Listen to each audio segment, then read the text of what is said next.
Hey everybody, it's been a while since I've done a video and I wanted to take this opportunity during the pandemic to first say we're very fortunate to be a necessary business, if you will. So we're here shipping orders, and I thought it would be a good time to kind of explore some things that we haven't talked about in a while, which is kind of updating your bags or your supplies that you might need in an event like this, or an event where you may need to leave your house. So in exploring kind of what I've got going on in my bags, I brought everything in today, and I wanted to also talk about the food that I'm updating, because that's one of the first things expirable wise that kind of goes bad in your bag as you're storing stuff.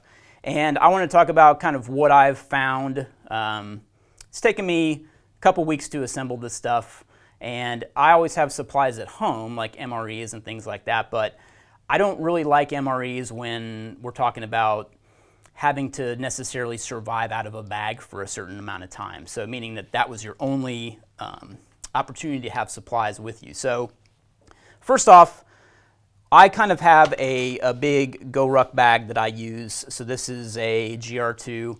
It's a little bit bigger than the GR1 if you're familiar with that. It's a pretty popular backpack. But I've used this bag quite extensively. I've hiked mountains with it. I've climbed up 14ers with it. And I also have this med bag that I've used for a long time too. But my point in saying that wasn't to say that I've had experience with the bag, it's to say that I've hiked with it with weight. So that's a big thing. If you're really gonna pack stuff out in the bag, just make sure you've used it enough and you're familiar with it under weight, or the weight that you'd be carrying, as well as your footwear. So just be cognizant of all that too. So I won't really get into what's in the bags. I more want to address the larger concept of kind of what to have in terms of mobility, I guess, and not really what to have in terms of gear, but we will talk through some food. The point of this bag is to keep it at home. So I don't keep this in my vehicle. I've got other stuff in my vehicle that I consider more kind of my preparedness level of equipment that's in my vehicle, which I've also got kind of a stove and things like that, just in case I have to hang out in my vehicle for a while. You always want to make sure you're at least prepared to be in your vehicle for 24 or 48 hours if you had to during a winter storm or a natural disaster or something like that. But this is more of a bag that I would grab in an emergency situation if I had to leave my house. The last thing I want to do, honestly, is leave my house. And you know, with everything that's going on right now with the virus, this is a good time to kind of address those things where you can kind of take the time to think through some scenarios. So like, what if the power goes out? What if I lose water? What if to death? You know, you can sit around and think about that stuff, and you can say, okay, well, I need to have this in this bag because of that, or I need to have this thing in my house because there's a potential for needing it. So that's kind of the idea of this, is more the mental brainstorming that you should take the opportunity to do now while you can, rather than having to, you know, wait until it's too late to do that. So I basically have a big med bag that I grab, as well as this if I had to throw everything in the car. I've also got a Tupperware container with food in it, so I've probably got everything condensed down into about 4 or 5 bags, and I can put all that stuff in my vehicle, which I've timed myself. You should probably do that too.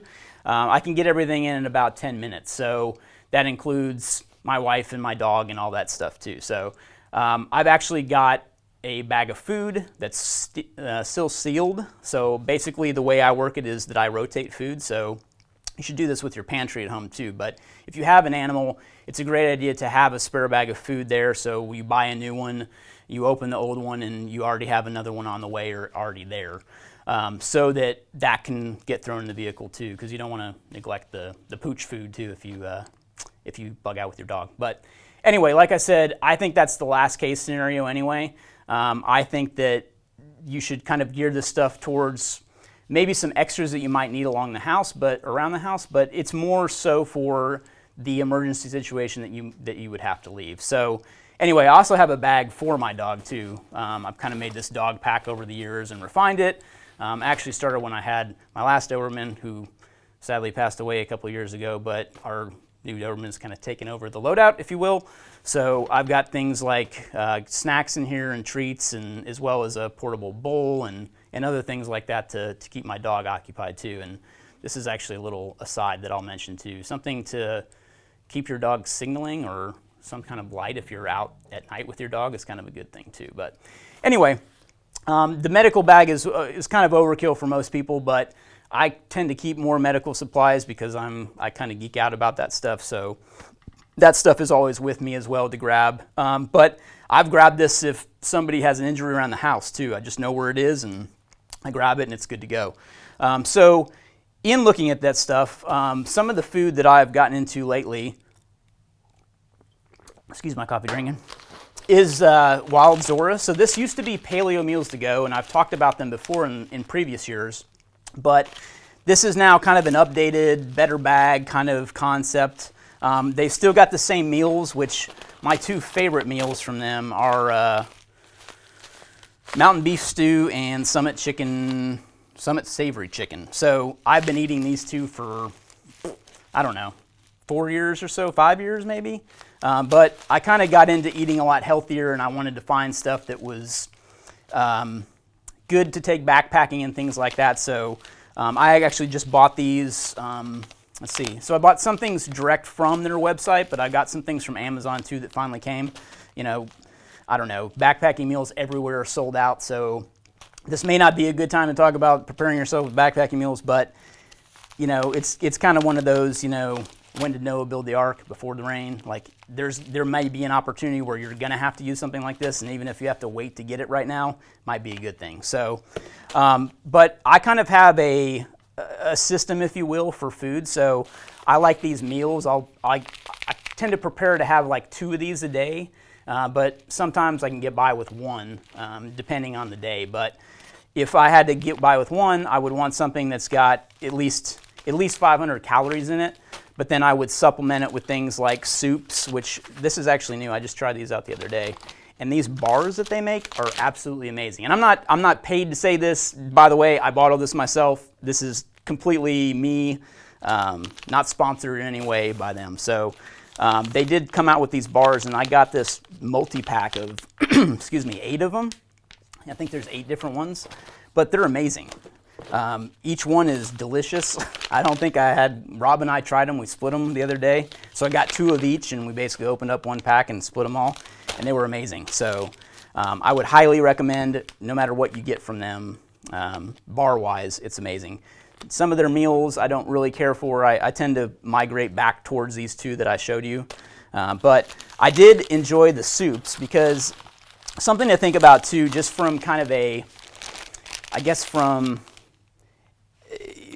you're on your own, it's more of it's not really a mental benefit, but there's a word I'm thinking of, I can't think of it. Anyway, so sitting around eating soup can be good for the soul, that type of thing, right? So I like having soup. My favorite is really Lipton cup of soup, chicken noodle. I really like this. It's really tough to beat this. Now it's not really super backpacking friendly, but the bags that they come in hold up pretty good when you're backpacking or, you know, thriving off the land, if you will. But it's tough to beat it. I always come back to this. And the soup was good. I mixed each one of the 3 flavors that they have together, and they were decent. I tried them all at home, and that's kind of a big thing that you want to make sure you're doing too, is really trying everything at home before you actually have to use it. So that goes with anything. If you're backpacking or camping, before you actually have to eat the food, you should probably try it out, you know.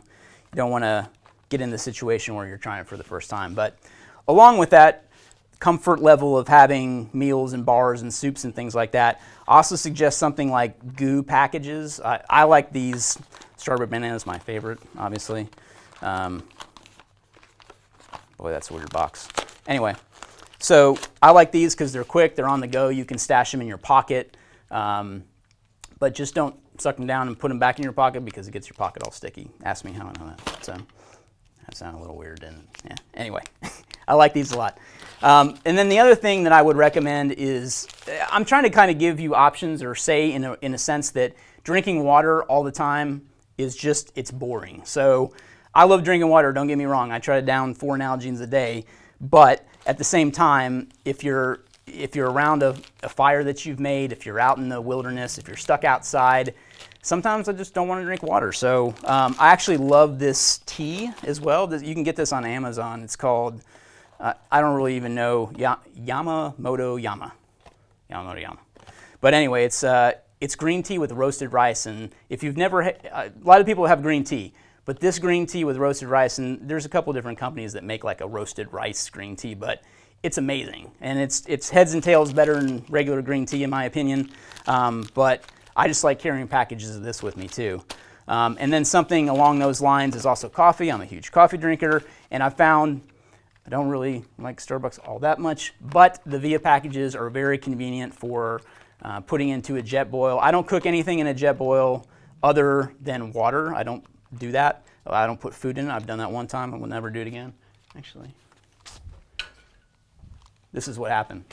So I actually put oatmeal into this, and I tried making it in the morning when we were at Mammoth, the Mammoth Sniper Challenge, and it completely destroyed. I don't know if you can see that. Destroyed the fins. I mean, the fins were literally like molten hot liquid was dripping onto the, yeah, it was terrible.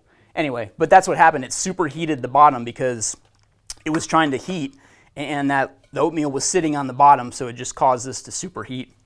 Anyway, don't do it, right? So just put water in your jet boil. I will make coffee too because to me, it's a personal jet boil. I can kind of rinse some water, dump it out, not a big deal. But these Vias are really good for that too. So, and then these bags are great, and this is another reason I like it. You just dump the water right in here and make them. And these, I will say that these don't have as long of a shelf life, so that's something to keep in mind because they're freeze-dried and they're not dehydrated. Those are too big, right? Oh, dehydrated. Yeah, sorry.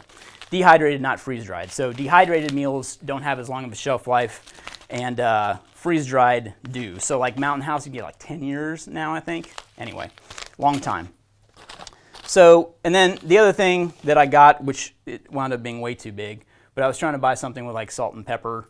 This is more of like put in your glamping kit kind of thing.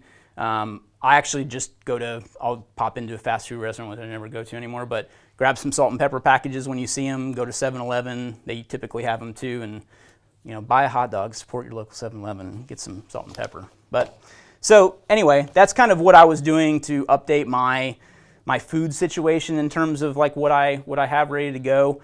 I've actually eaten these for dinner before too, so what I'll do is like as they're expiring, I just eat one for dinner and then buy a new one kind of thing. So just keep an eye on it. You really want to monitor expiration dates, especially when it comes to kits like this. Well, now at least everybody will know you didn't kidnap me, so.